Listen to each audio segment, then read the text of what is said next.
Iran అగ్రనేతల మధ్య అంతర్యుద్ధం కొనసాగుతోంది. యుద్ధ సమయంలోనూ ఆధిపత్య పోరు స్పష్టంగా కనిపిస్తోంది. ఇరాన్ అధ్యక్షుడు పెజెష్కియాన్ ఒంటరివాడయ్యాడు. ముజ్తబా ఖమేనియే, పెజెష్కియాన్ మధ్య విభేదాలు చోటు చేసుకున్నట్టుగా వార్తలు వస్తున్నాయి. పెజెష్కియాన్ను కలిసేందుకు ఖొమేనియే ఇష్టపడటం లేదు.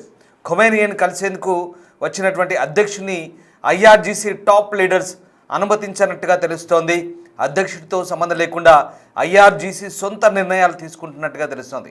ఇంటెలిజెన్స్ మంత్రి నియామకంలోనూ అధ్యక్షుడు ప్రతిపాదించిన పేర్లన్నీ కూడా తిరస్కరించినట్టుగా తెలుస్తోంది. యుద్ధ సమయంలో ముఖ్యమైన పదవుల నియామకం హక్కు తమకే ఉందంటూ ఐఆర్జీసీ అగ్ర కమాండర్ అహ్మద్ వాహిదీ ప్రకటించారు. అగ్రనేతల విభేదాలు కొనసాగుతున్నాయని ఇరాన్ మీడియాలో కూడా కథనాలు వినిపిస్తున్నాయి.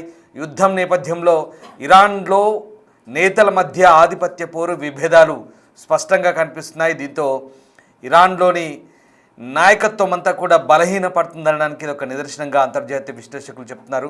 ప్రధానంగా ఇప్పుడున్న అధ్యక్షుడు మసూద్ పెజెష్కియాన్కు సుప్రీం లీడర్ ఐతుల్లా ముజ్తబా ఖమేనియా మధ్య విభేదాలు ఉన్నట్టుగా స్పష్టంగా కనిపిస్తోంది. సుప్రీం లీడర్ను కలిసేందుకు వెళ్ళిన అధ్యక్షునికి నో చెప్పారు, అనుమతి నిరాకరించారు, అతన్ని కలిసేందుకు కూడా వీల్లేదంటూ ఐఆర్జీసీ కమాండర్లు అడ్డుపడ్డారంటే అక్కడ అధ్యక్షుడికి ఏమాత్రం విలువ లేదు. అంతేకాదు అతను చెప్పిన పేర్ల విషయంలో, నియామకాల విషయంలో ఎక్కడ పట్టించుకోవడం లేదనే విషయం స్పష్టమవుతుంది. దీంతో ప్రస్తుతం నేతల మధ్య విభేదాలు భగ్గుమన్నాయి. ఇరాన్లో నేతల మధ్య ఆధిపత్య పోరు బయటపడ్డట్టుగా మనకు క్లియర్గా అర్థమవుతుంది. ఇరాన్లో ఐఆర్జీసీ అధికారాన్ని చేజిక్కించుకుందా అనే అనుమానాలు కూడా కలుగుతున్నాయి. ఇప్పుడు కొనసాగుతున్న సంఘర్షణల మధ్య ఇరాన్లో అధికార పోరాటం తీవ్రమవుతున్నట్లు కనిపిస్తోంది.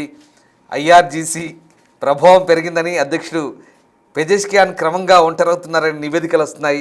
నియామకాలు, నిర్ణయాలను కూడా అడ్డుకుంటుండడంతో దేశంలో అధికార సమతుల్యత మారుతుందా అనే ప్రశ్నలు ప్రస్తుతం తలెత్తుతున్నాయి. ఈ నేపథ్యంలో ఇక ఇరాన్లో ఈ ఆధిపత్య పోరు ఎక్కడికి దారితీస్తుందనే అనుమానాలు కూడా రేకెత్తిస్తున్నాయి. మధ్యప్రాచ్యంలో కొనసాగుతున్న సంఘర్షణల నేపథ్యంలో ఇరాన్లో అధికార పోరాటం జరుగుతోందన్న వార్తలు వేగంగా వెలువడుతున్నాయి. ప్రెసిడెంట్ పెజెష్కియాన్ పాత్ర అంతకంతకు పరిమితమవుతోంది. ఆ దేశ రాజకీయాలు ఒక పెద్ద ప్రతిష్టంభనలో కూరుకుపోయాయి. మరోవైపు Islamic Revolutionary Guards Corps IRGC ప్రభావం పెరుగుతున్నట్లు కనిపిస్తోంది. దీంతో ప్రస్తుతం ఆ దేశంలో ఏం జరుగుతుందన్న అనుమానాలు కూడా బలపడుతున్నాయి. ఇరాన్ మీడియా నివేదికలు చెప్తున్న దాన్ని బట్టి పెజెష్కియాన్ ప్రభుత్వం సంపూర్ణ రాజకీయ ప్రతిష్టంభనకు చేరుకున్నట్టుగా తెలుస్తుంది. ఇది పశ్చిమ దేశాల మీడియా లేదా వెస్టర్న్ మీడియా లేదా ఇతర బయటి మీడియాలు చెప్తున్న విషయాలు కావు. స్వయంగా ఇరాన్ మీడియా నివేదికలు చెప్తున్న అంశాలు ఇవన్నీ కూడా. ఐఆర్జీసీ అనేక కీలక ప్రభుత్వ నిర్ణయాలను, నియామకాలను అడ్డుకోవడంతో అధ్యక్షుడి అధికారం వాస్తవంగా నామమాత్రంగా అయింది, నిష్ప్రభావం అయిపోయింది, ఏమాత్రం అక్కరకు రాకుండా అయిపోయినది. దీంతో ఇటీవల గూఢచారి మంత్రి నియామకం విషయంలో కూడా అలాంటి పరిస్థితి కనిపించింది. అప్పుడు పెజెష్కియాన్ ప్రతిపాదించిన పేర్లన్నీ కూడా నో చెప్పారు, తిరస్కరించబడ్డాయి. దీంతో అధ్యక్షుడికి విలువ లేకుండా అయిపోయింది. నివేదికల ప్రకారం ప్రస్తుత యుద్ధ వాతావరణంలో సున్నితమైన ముఖ్యమైన పదవులను నియమించే అధికారం కేవలం ఐఆర్జీసీకి మాత్రమే ఉందంటూ అక్కడి అగ్ర కమాండర్ అహ్మద్ వాహిదీ స్పష్టం చేసినట్టుగా తెలుస్తోంది. ఇక మొహం మీదే చెప్పినట్టుగా తెలుస్తోంది. నీకంత సీన్ లేదు, మేమే చూసుకుంటాం. ఏ విషయాలైనా, ఎలాంటి అంశాలైనా, ఎవరిని నియమించాలన్నా లేదా ఎవరిని తొలగించాలన్నా అంతా మాదే రాజ్యం. ఇప్పుడు యుద్ధం చేస్తున్నాం, అంతా సైన్యాన్ని అధికారం. నువ్వు కాస్త నోరు మూసుకొని కూర్చుంటే బాగుంటుంది అన్నట్టుగానే చెప్పినట్టుగా వినికిడి. ఈ నేపథ్యంలో అదిగో మీరు చూస్తున్నారా, పెద్ద ఆయన పెజెష్కియాన్, మసూద్ పెజెష్కియాన్ ఇరాన్ అధ్యక్షుడు ఇప్పుడు డమ్మీ అయిపోయినట్టుగా తెలుస్తోంది. ఇరాన్లో ఆయన ప్రతిపాదించిన పేర్లు, ఆయన ప్రతిపాదించిన వ్యక్తులు, ఆయన తీసుకుంటున్న నిర్ణయాలన్నీ కూడా డమ్మీగా మారిపోతున్నాయి. డమ్మీ అధ్యక్షుడిగా, రబ్బర్ స్టాంపు అధ్యక్షుడిగా మిగిలిపోతాడు. ఇంకా కొద్ది రోజులు పరిస్థితి చేదాటితే అవసరమైతే ఐఆర్జీసీ మొత్తం అధికారాన్ని చేజిక్కించుకొని అక్కడ రూలింగ్ చేసే అవకాశం కనిపిస్తుంది. కానీ యుద్ధం జరుగుతుంది కాబట్టి ప్రస్తుతం అమెరికా, ఇజ్రాయెల్ ఎదుర్కోవడంలోనే ప్రస్తుతం ఐఆర్జీసీ నిమగ్నమైన పరిస్థితి కనబడుతుంది. ఇక్కడ ముజ్తబా ఖమేనియే నియామకంలో కూడా ఐఆర్జీసీ చాలా కీలక పాత్ర పోషించింది. ఈ నేపథ్యంలో ఇక ప్రస్తుతం ఈ అహ్మద్ వాహిదీ ఎవరైతే ఉన్నారో ఐఆర్జీసీ కమాండర్ అని చెప్తున్న అంశాల ప్రకారం హుసేన్ దెహగాన్ అనే అతనితో సహా అధ్యక్షుల అభ్యర్థిని కూడా ముందుకు తీసుకురాలేదని తెలుస్తోంది. ఇరాన్ రాజకీయ వ్యవస్థలో అధ్యక్షుడు సాధారణంగా ఒక గూఢాచార మంత్రి పేరును ప్రతిపాదిస్తారు, కానీ తుది ఆమోదం సర్వోన్నత నాయకుడి చేతిలో ఉంటుందైతే ఖమేనియే హోదా ఆచూకీపై కొంతకాలంగా అనిశ్చితి కొనసాగుతుంది. దీని అవకాశంగా తీసుకొని ఐఆర్జీసీ భద్రతా యంత్రాంగం నిర్ణయాధికారంపై తమ పట్టును బలపరుచుకున్నట్టు తెలుస్తుంది. ఇరాన్ ఇంటర్నేషనల్ నివేదిక ప్రకారం ఐఆర్జీసీ అధికారులతో ఒక రకమైన సైనిక మండలిని ఏర్పాటు చేశారు. వారు కీలక నిర్ణయాలు తీసుకుంటున్నారు. ముస్తాబా ఖమేనీ చుట్టూ కట్టుదిట్టమైన భద్రతా వలయం ఏర్పాటు చేసినట్టుగా ప్రభుత్వం నివేదికలు కూడా ఆయనకు చేరడం లేదని సమాచారం. ముస్తాబా ఖమేనీ ప్రత్యర్థులను లక్ష్యంగా చేసుకుంటున్నట్టుగా తెలుస్తోంది.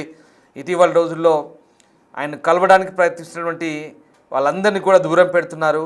ఇవి అధికార కేంద్రంలోకి ఆయన ప్రవేశం పరిమితమైందని సూచిస్తోంది. ఇదే సమయంలో సర్వోన్నత నాయకుడి అంతరంగిక వర్గంలో అంతర్గత కలహాల నివేదికలు కూడా బయటపడుతున్నాయి. అలీ అస్గర్ హెజాజీని తొలగించాలని ఒత్తిడి పెరుగుతోంది. ముస్తాబా ఖమేనీకి వారసుడిగా వచ్చే అవకాశాన్ని హెజాజీ చాలా కాలంగా వ్యతిరేకిస్తున్నారు. వంశపారపర్య అధికార బదిలీ ఇరాన్ రాజకీయ వ్యవస్థ యొక్క మౌలిక సూత్రాలకు విరుద్ధమంటూ ఆయన నమ్ముతున్నారు. ముస్తాబాకు అధికారాన్ని అప్పగించడం ఐఆర్జీసీ నియంత్రణను మరింత బలపరుస్తుందని, పౌర సంస్థలను పూర్తిగా బలహీనపరుస్తుందని హెజాబీ హెచ్చరిస్తున్నట్టు తెలుస్తోంది. ఈ నేపథ్యంలో అందుకే ఇప్పుడు అతను తొలగించే ప్రయత్నాలు ముమ్మరమయ్యాయి. యుద్ధం ప్రారంభ రోజుల్లో టెహ్రాన్లో జరిగిన వైమానిక దాడిలో హెజాబీని లక్ష్యంగా చేసుకున్నారంటూ ఇజ్రాయెల్ మీడియా పేర్కొంది. అయితే ఆ దాడి నుంచి అతను ప్రాణాలతో బయటపడ్డట్టుగా తర్వాత నివేదికలు వచ్చాయి. ఇక వెరీ క్లియర్, అసలు విషయం ఇరాన్లో ప్రస్తుతం అధికారం కోసం ఆరాట పడుతున్నారనేది చాలా స్పష్టంగా కనిపిస్తోంది. ఆధిపత్యం కోసం పోరాటం జరుగుతుందనేది చాలా క్లియర్గా కనిపిస్తుంది. ఎందుకంటే ముస్తాబా ఖమేనీయే గాయపడ్డాడు, తీవ్రంగా ట్రీట్మెంట్ పొందుతున్నాడు. ఆయన ఎక్కడున్నాడో కూడా తెలియదు. రష్యాలో ఆశ్రయం పొందుతున్నాడా, ఇరాన్లో ఉన్నాడా అనేది కూడా తెలియదు. లేదా ఏదో గుర్తు తెలియని ప్రదేశంలో, అజ్ఞాత ప్రదేశంలో అయితే ఉన్నాడనేది మాత్రం ఇప్పటి వరకు తెలిసిన అంశాలు. ఆయన తీవ్రంగా గాయపడి నిర్ణయాలు తీసుకునే పరిస్థితిలో కూడా లేడు. ఆయన్ని నడిపించేదంతా ఐఆర్జీసీ. ఇప్పుడు మంచి అవకాశం దొరికింది ఐఆర్జీసీకి. మనం సాధారణంగా ఇలాంటి వ్యవహారాలు పాకిస్తాన్ లాంటి దేశాల్లో చూస్తాం. ఎక్కడ ఎప్పుడు అవకాశం దొరికినా పాకిస్తాన్లో సైన్యం అధికారాన్ని చేజిక్కించుకునే దిశగా ప్రయత్నాలు చేస్తుంది. గతంలో కూడా ముషరఫ్ ఎపిసోడ్ మనం చూసాం.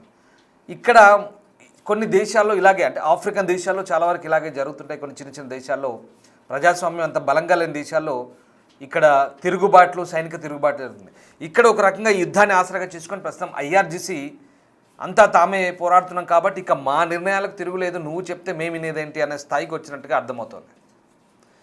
ఇక్కడ ఇంకొకటి ఏంటంటే, అసలు ఖమేనీ వారసత్వాన్ని, అసలు ఆయన తన వారసత్వం వద్దు అంటూ వీలునామాలో రాసినట్టుగా మొదటి నుంచి కూడా వార్తలు వస్తున్నాయి. అలాంటిది ఆయన కొడుకును మళ్ళీ నేతగా పెట్టడం చాలామందికి ఇష్టం లేదు. అది ఇష్టం లేని వాళ్ళను ఐఆర్జీసీ పక్క తప్పిస్తుంది అనేది ఇప్పుడు జరుగుతున్న ప్రచారం. ఎందుకంటే ముస్తాబాని తెరపైకి తీసుకురావడంలో కీలకం ఐఆర్జీసీ ముస్తాబాకు దగ్గరగా ఉంటాడు, గతంలో అందులో పనిచేశాడు కాబట్టి, ఆయన వాళ్ళకి హెడ్గా పనిచేశాడు కాబట్టి ఇప్పుడు వాళ్ళు ఈయనను మాత్రమే నాయకునిగా ఒప్పుకున్నారు. ఆయన ఉన్నా కూడా ఆయన కూడా ఎక్కడో ట్రీట్మెంట్ పొందుతున్నాడు, కోమాలో ఉన్నాడా, ఇంకెలా ఉన్నాడు అనేది ప్రస్తుతం అది తెలియని విధానం. ఇక్కడ ఇప్పుడు పెజిష్కియాన్ విషయంలో పెద్దగా ఆయన పాచికలు పారడం లేదు. అంటే ఏ నిర్ణయాలు తీసుకున్నా నో చెప్తున్నారు. సో దీన్ని బట్టి ఐఆర్జీసీఏ ప్రస్తుతం అక్కడ కీలకంగా మారుతుంది. మేము చెప్పిందే వేదం ఉన్నట్టుగా అర్థమవుతుంది. సో అక్కడ ఇది ఇరాన్ మీడియా నుంచి వస్తున్న వార్తలు. ఏదేమైనా ఓవైపు యుద్ధం, మరోవైపు అంతర్యుద్ధం, ఈ రెండు కలగలిపి ఇరాన్ భవిష్యత్ ఏంటి అనేది త్వరలో నిర్ణయించే అవకాశం కనిపిస్తుంది. త్వరలో అక్కడి ప్రభుత్వం అసలు ఉంటుందా, అమెరికా వదిలిపెడుతుందా అంత ఈజీగా, వాళ్ళది వాళ్ళు కొట్టుకున్నా తన్నుకున్నా మధ్యలో ఇజ్రాయెల్ అమెరికా అంత ఈజీగా వీళ్ళని వదులుతుందా, ఏం జరగబోతుంది అసలు? ఈ ఓవైపు ఈయన యూరోపియన్ కౌన్సిల్తో మాట్లాడినట్టు వార్తలు వస్తున్నాయి. యుద్ధానికి తాము యుద్ధం విరమణకు రెడీగా ఉన్నామంటూ ఈయన కూడా సంకేతాలు ఇచ్చినట్టుగా వార్తలు వస్తున్నాయి అధ్యక్షుడు. కానీ ఐఆర్జీసీ మాత్రం అధ్యక్షుడు వ్యతిరేకిస్తున్నట్టుగా మనకు అర్థమవుతుంది. మరి యుద్ధం విషయంలో కూడా, యుద్ధం ముగింపు విషయంలోనే ఈ తేడాలు వచ్చాయా ఏంటి అనేది ముందు తేలే అవకాశం కనిపిస్తుంది. ఏదేమైనా ఇరాన్లో ప్రస్తుతం ఏమాత్రం పరిస్థితులు అక్కడ అనుకూలంగా లేవనేది చాలా క్లియర్గా కనిపిస్తుంది. సో ముందు ఏం జరగబోతుంది అనేది మనకు కాలమే సమాధానం చెప్పే అవకాశం కనిపిస్తుంది.